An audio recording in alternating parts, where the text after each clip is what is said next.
Bendiciones, mis hermanos, esta tarde una vez más poder estar con ustedes y poder saludarles. Sé que ha sido difícil esta época, este periodo donde pues no hemos podido reunirnos, congregarnos, mirarnos, saludarnos como regularmente lo hacemos, y sin embargo es un tiempo en el que nuestras autoridades nos han pedido que nos mantengamos en casa, que evitemos las reuniones masivas, y en obediencia a nuestras autoridades hemos sido obedientes. Y yo quiero animarle ahí donde usted está, que continúe haciendo su parte, que podamos quedarnos en casa si es posible. Sé que algunos de ustedes no pueden quedarse en casa por la razón de que tienen que ir a trabajar, y lo comprendo. Se comprende eso, pero también creo que de repente hay personas que no obedecen a este mandato, a este ley que se está pidiendo en este tiempo, y es quedarnos en casa. Creo que hay personas que negligentemente están saliendo y toman esto como algo liviano, algo no importante, y la realidad es que nosotros podemos ser parte de la solución o podemos ser parte del problema. Y yo quiero felicitarles, Iglesia La Puerta Abierta, Ministerio La Puerta Abierta, a cada uno de ustedes, hermanos, y quiero animarles a que hagamos nuestra parte por nuestra comunidad, por nuestra nación, por nuestra gente, por nuestra familia.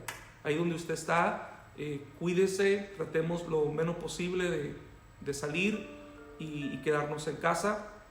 Esto pensando no solamente en nosotros, pensando también en la ayuda que estamos generando a nuestra comunidad, a los médicos, a los hospitales, que tristemente hoy en día están al tope de trabajo, tienen demasiado en sus manos. Así que una persona más, si podemos evitarle una persona más, un paciente más, será de grande ayuda. Yo quiero felicitarte y quiero animarte, Iglesia, que nos mantengamos, sigamos manteniéndonos ahí, cuidándonos. Y también quiero decirles, no tenemos fecha aún para regresar, para decirles qué día vamos a poder reunirnos. No tenemos una fecha el día de hoy, y tengo la impresión que personas tienen la idea como que esto es algo como que es parte del gobierno y el enemigo, que no nos permiten congregarnos, y es algo negativo. Pero hay más cosas positivas que negativas. Si bien es cierto que es muy importante que nos congreguemos y que llegaremos otra vez a congregarnos, sin lugar a duda, nos volvamos a volver a juntar, pero en este tiempo están surgiendo cosas que no hubiésemos logrado si no estuviésemos pasando esta crisis, esta pandemia.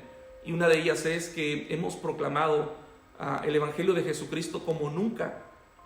Yo cuando entro a la página de Facebook y miro a pastores, a mis amigos, pastores del Valle, de Tulare, diferentes pastores, me doy cuenta que los pastores estamos alcanzando mucho más de lo que regularmente hacíamos cuando estábamos en la iglesia, en el santuario. Entonces, quiero decirte que este tiempo no es un tiempo en el que el enemigo está ganando, por lo contrario, es un tiempo que Dios lo está usando para su gloria y su honra. Jesucristo sigue estando en su trono, la iglesia seguimos estando en victoria, seguimos creyendo en el Señor. Quiero que sepas que el gobierno no nos ha quitado el derecho de creer en Jesucristo, de buscarlo, de adorarlo, de alabarle. Por lo contrario, nuestro gobierno, nuestro presidente nos están apoyando. Ellos han mirado por nosotros, y hoy más que nunca este gobierno es un gobierno a favor de Cristo, pro vida, y nos han respaldado y nos están dando las herramientas y la oportunidad para que la iglesia de Jesucristo avance. Ahora, yo sé que no es un hombre, sé que no son personas, sé que detrás de todo este escenario está Jesucristo, el Rey de Reyes. Así que quiero animarte, quiero decirte, continúa haciendo tu parte, continuemos haciendo nuestra parte, lo mejor que podamos, mantener nuestra distancia, mantenernos saludables, quedarnos en casa. Quiero decirte, Dios no nos hace responsables de lo que ignoramos, pero sí nos hace responsables de lo que sabemos. ¿Qué quiero decir? Si yo sé que hay un peligro, si hay algo que está mal y no me cuido, yo soy responsable. Si muy diferente fuera cuando yo no tengo conocimiento, pero si usted y yo sabemos que hay un problema ahorita en nuestras comunidades, hay un virus, bueno, Dios nos hace responsables y Dios quiere que hagamos nuestra parte. Amén. Esta tarde yo quiero compartirte un tema en medio entre el día de ayer viernes, que celebramos la muerte de nuestro Señor Jesucristo, y el día de mañana, que vamos a celebrar la resurrección de Jesucristo. La pregunta es, en este entonces, en este tiempo, ¿dónde estaba Jesús? Y hay muchas especulaciones, hay muchos comentarios o ideas diferentes de qué sucedió en este tiempo. Ahora, yo quiero tomar este tema para que tengamos una idea de lo que Jesús estaba haciendo en este tiempo. Y el tema de esta tarde es: tomó las llaves de la muerte y del infierno. Tomó las llaves de la muerte y del infierno. Primera de Pedro, capítulo 3, si gustas acompañarme. Primera de Pedro, capítulo 3, verso 18. Dice: porque también Cristo padeció una sola vez por los pecados. Dice: el justo por los injustos, para llevarnos a Dios, siendo a la verdad muerto en la carne, pero vivificado en espíritu, en el cual también fue y predicó a los espíritus encarcelados. Así que este versículo, primera de Pedro, capítulo 3, verso 18, simplemente nos da un destello, un poquito de luz. No podemos hacer una doctrina de este pasaje bíblico, quiero aclarar, pero sí podemos tener una idea de lo que estaba pasando o lo que ocurrió en este día en el que Jesús estaba muerto. Y podemos aprender con humildad, el día de hoy, podemos aprender con humildad, sin exageración y sin sacar este contexto y preguntarnos dónde estaba Jesús mientras estaba muerto. Es decir, hoy podemos analizar este pasaje y hacerlo con humildad. Señor, ¿qué ocurrió en este tiempo? Entonces, yo te puedo decir en esta hora que, dice la Biblia, el tema: tomó las llaves de la muerte y del infierno. Tomó las llaves de la muerte y el infierno. Miramos aquí entonces, en primer lugar, su cuerpo estaba muerto en la tumba, pero su espíritu continuaba activo. Su cuerpo estaba muerto en la tumba, pero su espíritu, el espíritu de Jesús, continuaba activo. Eso es una de las cosas que vamos a mirar. 2. Jesús anunció su victoria a todos aquellos que murieron esperando redención. Jesús anunció su victoria a toda persona que estaba esperando, que murió creyendo que un día vendría el Mesías, un día vendría la redención por el Hijo de Dios. Número 3, también Jesús testificó a los espíritus incrédulos y al reino de las tinieblas, es decir, a los demonios y toda persona que en el pasado había muerto sin Jesucristo, sin creer en Jesús. Y por último, tomó las llaves de la muerte y del Hades, es decir, lugar del infierno. Jesús en estos días tomó el poder de la muerte. Por eso hoy en día tú y yo no tenemos temor de la muerte. No tenemos por qué tener ansiedad lo que está pasando el día de hoy. Si bien tenemos que estar obviamente preparándonos, cuidándonos, como yo les he mencionado, sin embargo, no debemos caer en temor, en ansiedad, confiando siempre que Dios está con nosotros. En primer lugar, entonces, el cuerpo de Jesús, aunque estaba muerto, él estaba en una tumba, pero su espíritu continuaba activo. El espíritu de Jesús, él continuaba, él hizo algo, él estuvo haciendo algo.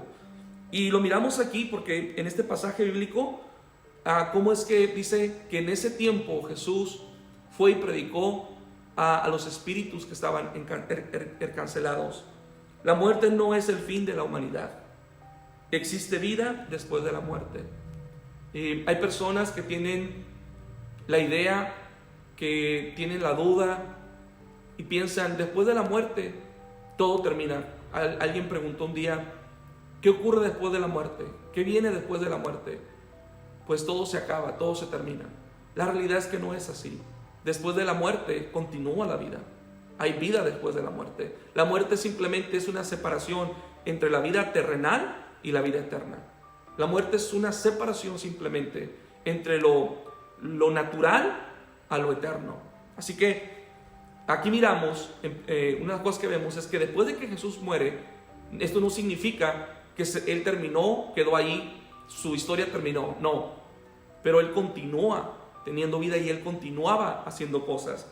Jesús continuaba en acción aun cuando su cuerpo estaba en una tumba. Él continuó, es decir, su cuerpo quedó en esa tumba, pero ocurrieron cosas en el espíritu. Y Jesús en su espíritu continuó derribando fortalezas, continuó cumpliendo el plan perfecto y poderoso de Dios. Jesús siempre se está moviendo aun cuando parece que está ausente, aun cuando parece que nada está sucediendo, aun cuando parecía el día sábado que el cuerpo de Jesús estaba en la tumba y la gente pensaba, bueno, Jesús quedó ahí acostado en una tumba, quedó su cuerpo y aquí se acabó la historia. La historia que Jesús hizo, la historia de este personaje fue muy bonita, hizo muchas cosas muy lindas, muy bellas, pero se terminó su historia. Y mucha gente pensaba eso. Lo que no entendían y lo que no miraban el ojo humano es que en esos días Jesús en el espíritu, en el reino espiritual, estaba haciendo cosas poderosas para la gloria de Dios. Así que a veces nosotros sentimos como que Dios no está presente, como que Dios no está haciendo nada. A veces en nuestra circunstancia, a veces en nuestro problema, a veces sentimos como que Jesús, así como cuando estuvo en la tumba y estamos esperando a ver cuándo despierta, a ver cuándo acciona. Quiero decirte que Jesús siempre está moviéndose, Él siempre está haciendo algo poderoso, está planeando algo. Así que no dudamos, no caigamos en la desesperación cuando de repente sentimos como que su ausencia está presente. No, tenemos que seguir creyendo que Él está haciendo algo.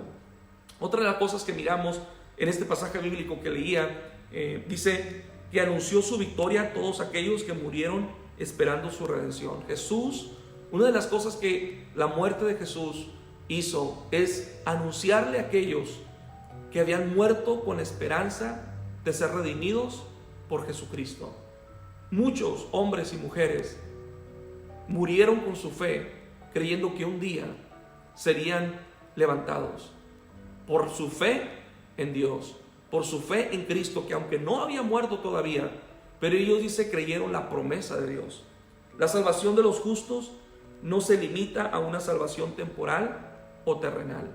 Es decir, que ellos no estaban esperando ser salvos de una hambruna.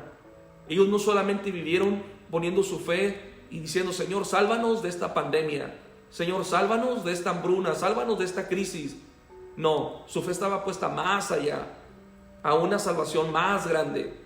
Qué bueno es que Dios nos pueda librar de esta pandemia, claro que sí, pero hay una salvación más grande, y es que el Señor nos pueda librar de la condenación eterna.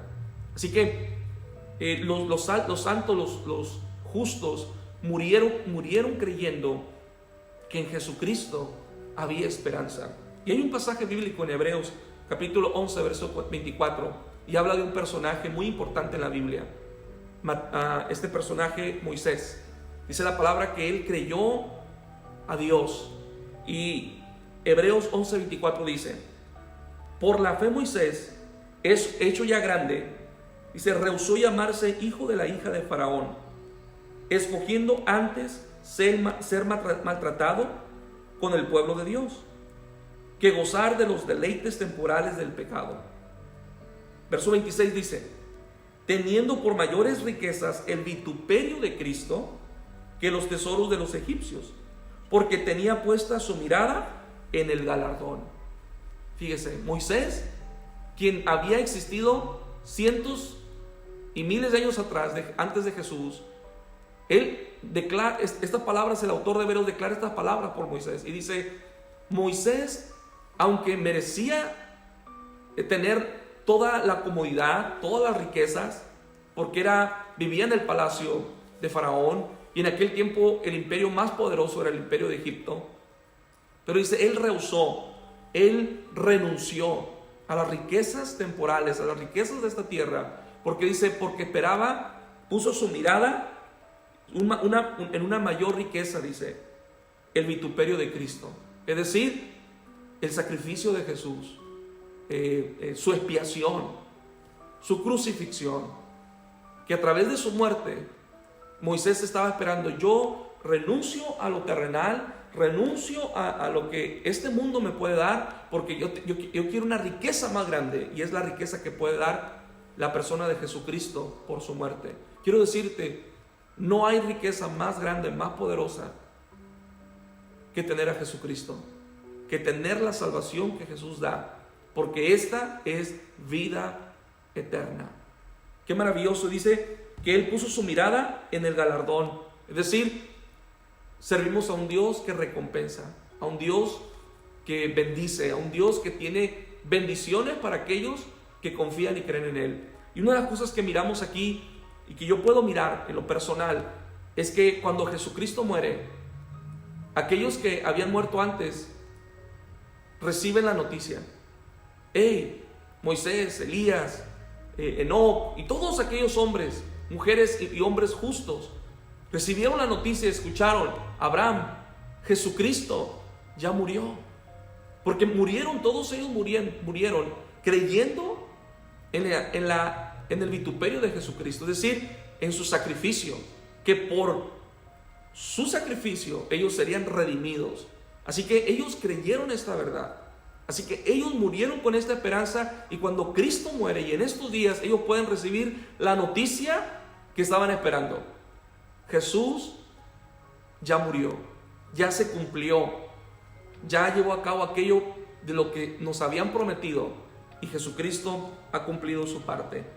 También podemos mirar aquí en estos días que Jesús testificó a los espíritus incrédulos y al reino de las tinieblas. Es decir, dice este pasaje, a los espíritus encarcelados. Aquellos espíritus, dice, les predicó. Muchos afirman que les dio una segunda oportunidad para ser salvos.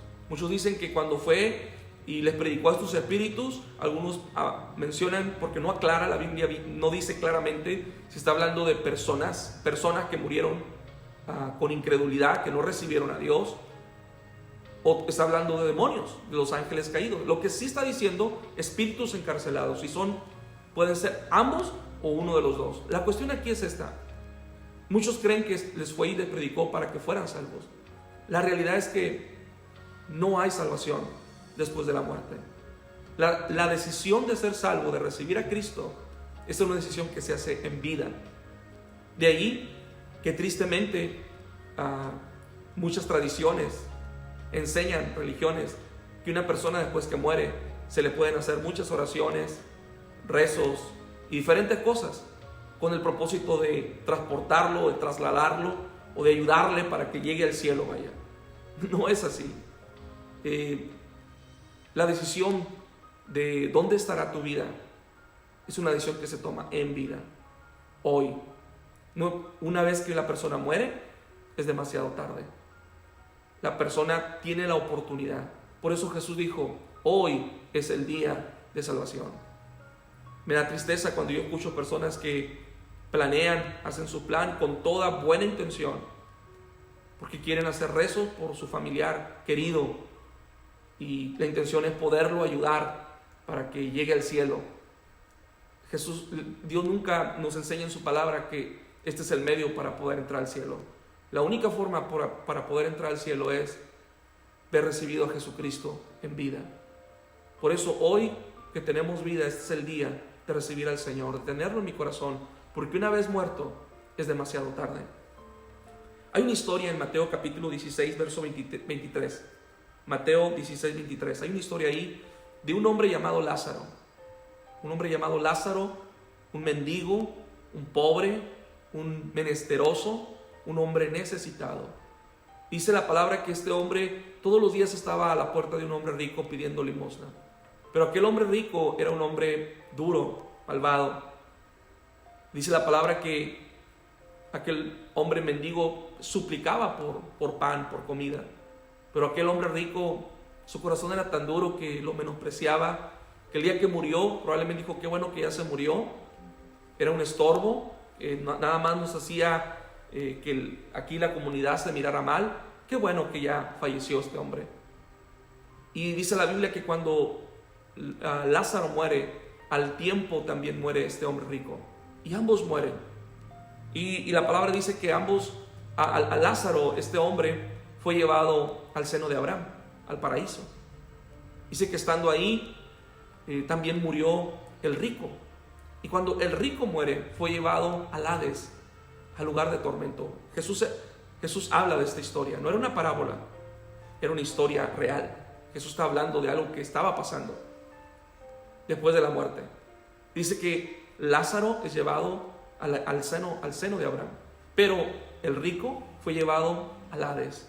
Y el verso 16 del capítulo 16 de Mateo, verso 23 dice: y en el Hades alzó sus ojos el rico, dice, estando en tormento, y vio de lejos a Abraham y a Lázaro en su seno. Es decir, estaban los dos juntos, el padre de la fe y Lázaro. Quiere decir que este hombre, Lázaro, también era un hombre que, aunque pobre y menesteroso, pero un hombre que murió creyendo en Dios, tenía fe.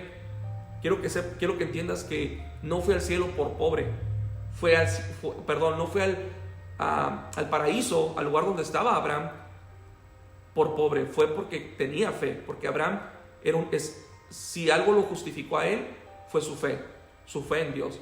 Entonces, de la misma manera creemos que si este hombre también fue justificado, fue por su fe. Si estaba en el seno de Abraham, era porque creyó en Dios, aunque era menesteroso, aunque era pobre. Verso 24 dice: entonces él, dando voces, es decir, el rico, ya estaban los dos muertos, pero dice, entonces él dando voces le dijo: Padre Abraham, ten misericordia de mí, y envía a Lázaro para que moje la punta de su dedo en agua y que refresque mi lengua, porque estoy atormentando en esta llama. Aquí miramos un cambio. Aquí miramos un extremo totalmente distinto. Dice que mientras estaban en vida, el rico disfrutó de los placeres de la vida, mientras que Lázaro fue un mendigo, fue un pobre, un necesitado. Pero dice, después las cosas cambiaron. En la otra vida, dice la palabra, después de que mueren, ahora miramos a Lázaro en el seno de Abraham, disfrutando, teniendo descanso, pero ahora miramos a este rico en el Hades y lo miramos sufriendo. Miramos que ahora ya no tiene el banquete que tenía en casa, ya no tiene los manjares que tenía. Ahora por lo menos desea una gota de agua. Que Lázaro venga y le dé por lo menos con su dedo una gota de agua, por lo menos. Ahora él está suplicando, él está mendigando por una gota de agua. Y aquí miramos una lección bien importante. Podemos darnos cuenta que después de la muerte hay vida. Pero hay dos lugares aquí. Uno es un lugar de descanso y otro es un lugar de tormento. Continúa diciendo el verso 26, dice: además de esto, de todo esto, Abraham le dice a este hombre: no, Lázaro no puede ir contigo. Y le dice: además de esto, una gran sima está puesta entre nosotros, de manera que los que quisieran pasar de aquí a ti no pueden, ni de allá para acá. Es decir, hay una sima, hay una barrera, hay una división entre el paraíso y el Hades. Si usted se acuerda, ayer yo les decía, cuando Jesús le dijo al hombre que estaba al lado de la cruz y le pidió misericordia, Jesús le dijo: hoy estarás conmigo en el paraíso. No le dijo cuando resucite, no le dijo un día, no le dijo de aquí a 1000 años. Jesús le dijo: hoy estarás conmigo en el paraíso. Entonces nos damos cuenta que cuando Jesús estaba muerto físicamente, murió y estaba muerto en la tumba su cuerpo, pero su espíritu, podemos darnos cuenta, si Él le prometió: vas a estar conmigo en el paraíso, es porque cuando Él llega al paraíso, lo recibe Abraham, lo reciben todos los que habían muerto, y se regocijan y se gozan, porque se dan cuenta que lo que Dios Padre les había prometido, se ha cumplido. Jesucristo ya murió. Qué maravilloso, porque cuando llegan a Jesús al paraíso para darles esta buena noticia, no llegó solo, llegó con un hombre a su lado, que Jesús le había dicho: hoy estarás conmigo en el paraíso. El rico quería ahora misericordia, el rico quería: permite que Lázaro venga y me dé agua. Pero Abraham le dice: hay una cima, hay una división, ya no podemos, ni yo puedo ir para allá, ni tú puedes venir para acá. Y este hombre le dice a Abraham: bueno, te pido entonces por favor que envíes a alguien para que le hable a mis familiares que aún no han muerto, para que crean y no lleguen aquí a este lugar de tormento, al Hades. Y Abraham le contesta, dice: tienen a Moisés, tienen a los profetas. Y él dice: pero si alguien va de la muerte, si alguien va a alguien que ya ha experimentado esto que yo estoy viviendo, si alguien del paraíso va después de que murió y regresa y les cuenta las cosas, van a creer. Y Abraham le contesta y le dice: mira, si no creen a Moisés y a los profetas, tampoco, menos van a creerle a alguien que resucite. Qué tremendo, qué gran verdad. Porque muchas veces la gente, aunque escucha la palabra de Dios, aunque sabe que Jesucristo ha resucitado, aunque escucha la palabra de Dios, aún así endurece su corazón, no cree. No seas tú uno de esos. No seas una persona incrédula. No endurezcas tu corazón más. No te resistas a la bendita palabra de Dios. Cree en el Señor Jesucristo. Hay dos lugares, hay dos destinos al cual uno puede morar, uno puede estar por la eternidad. Uno es el tormento, otro es el lugar al lado de Dios. Yo decido. Me gusta lo que dijo este gran predicador un día: la decisión de dónde pasarás tu eternidad, si en el cielo o en el infierno, no se tomará en el cielo, ni tampoco Dios la va a tomar. Esa decisión la tomas tú y la tomas aquí en la tierra. Yo decido, yo, no Dios, yo decido dónde voy a pasar la eternidad. Y no se puede hacer esto después de muerte. Esto se decide en vida. Por último, otra de las cosas que Jesús podemos ver que ocurrieron en ese tiempo, aunque Jesús estaba muerto, pero su espíritu estaba vivificado. Él podemos darnos cuenta en Apocalipsis capítulo 1, verso 18. Apocalipsis 1, 18 dice: tomando las llaves de la muerte y del Hades. Dice: he tomado las llaves de la muerte y del Hades, del lugar de sufrimiento, lugar de tormento. Es decir, Jesús derrotó la muerte. Jesús tomó la autoridad de la muerte. La muerte no se pudo enseñorear de Jesús. El sepulcro no lo pudo retener, sino que dice: tomó la autoridad. Tengo las llaves. Cuando Jesús dice tengo las llaves, significa tengo el poder de la llave.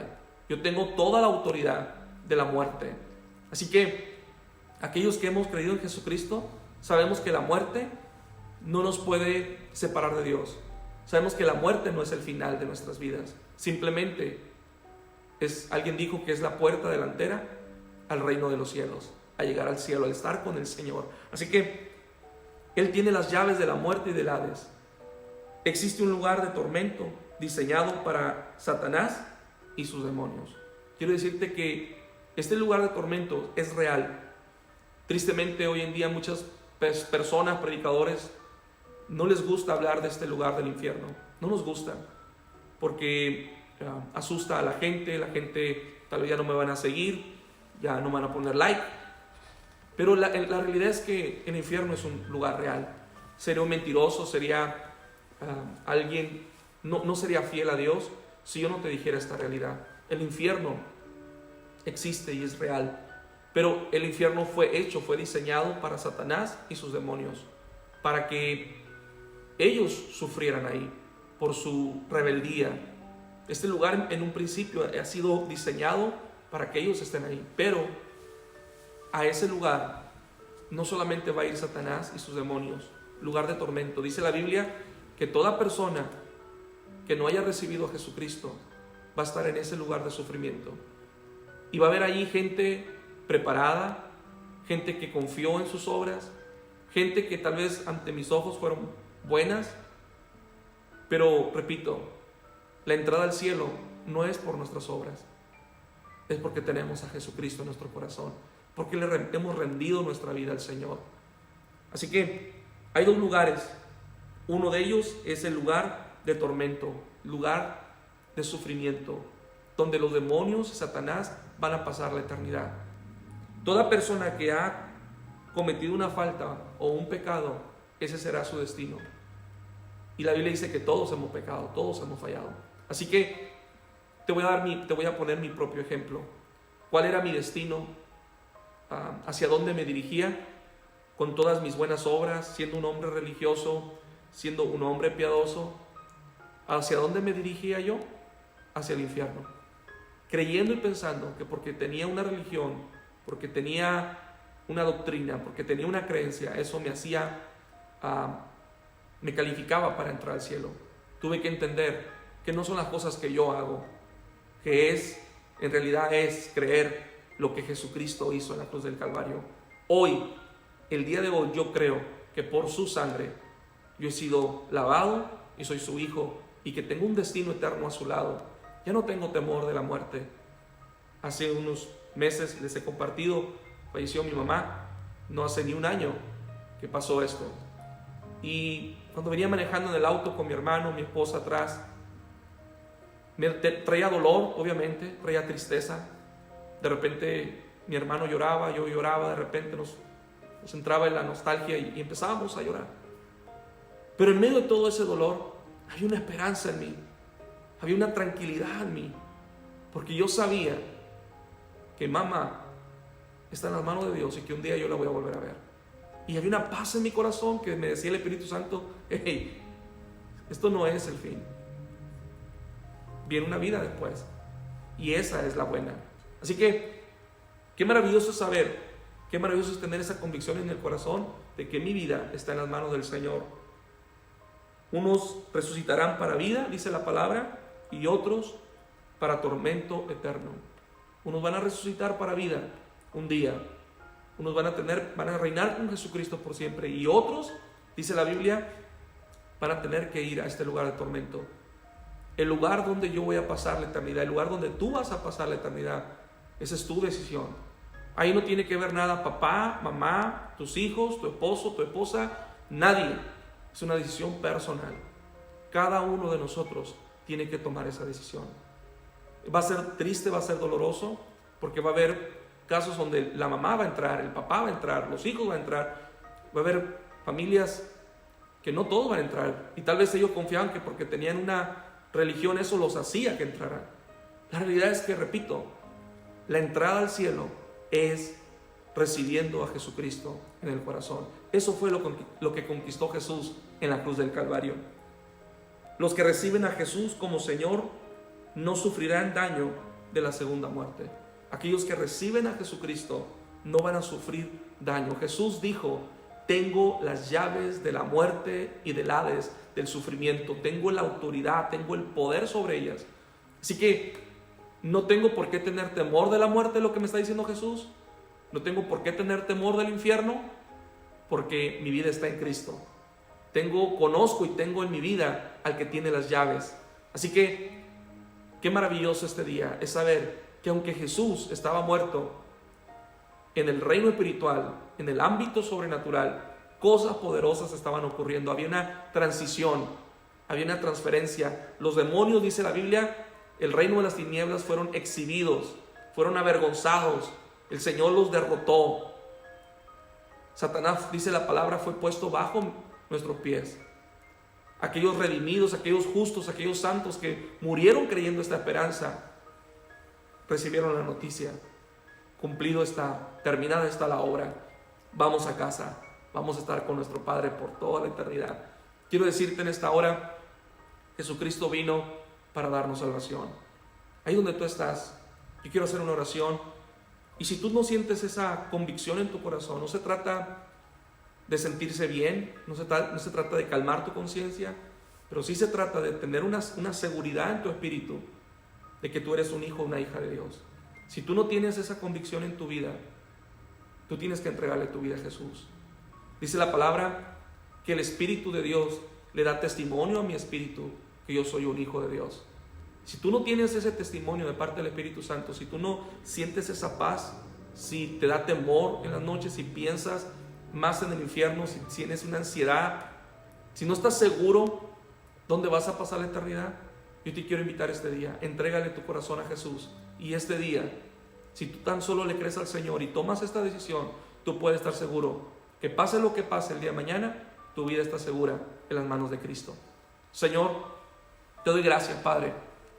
Te doy gracias, Jesucristo, por lo que viniste a comprar, a redimir, a hacer a nuestro favor. Yo te pido, Dios, que ahí donde está cada oyente, cada persona que me escucha, Señor, tu palabra llegue, Señor, a dar fruto al 100%. Ven a traer salvación. Ven a revelar al Hijo. Espíritu Santo, ven a redarguir. Ven a convictar. Ven a traer paz, ven a traer libertad. Ven a traer salvación, Señor. Bendigo tu nombre, Padre. Te doy gracias. Porque Dios, aunque pareciera en ocasiones que no estás haciendo nada, tú siempre te estás moviendo. Tú siempre estás tramando algo, estás llevando a cabo un plan. A ti sea la gloria y la honra, Jesucristo. Gracias por redimirnos, por salvarnos, por comprarnos con tu sangre preciosa. Y porque ahora podemos comprender que si somos hijos, ha sido Dios. Porque hemos creído en ti y te hemos recibido en nuestro corazón. Recibe la gloria, recibe la alabanza y la adoración, porque tú eres el Señor. Amén. Quiero invitarles el día de mañana, con el favor de Dios, vamos a estar en nuestro servicio a las 10 de la mañana. Yo les voy a invitar, conéctese con su familia. Iglesia, quiero invitarte, congregue a sus hijos, hagan a las 10 de la mañana una cita.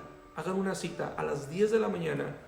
Congregue a sus hijos, congregue a su familia. Quiero invitarte ahí donde están en casa, invite, comparta, haga grupos para que otros miren el video mañana que lo esté mirando.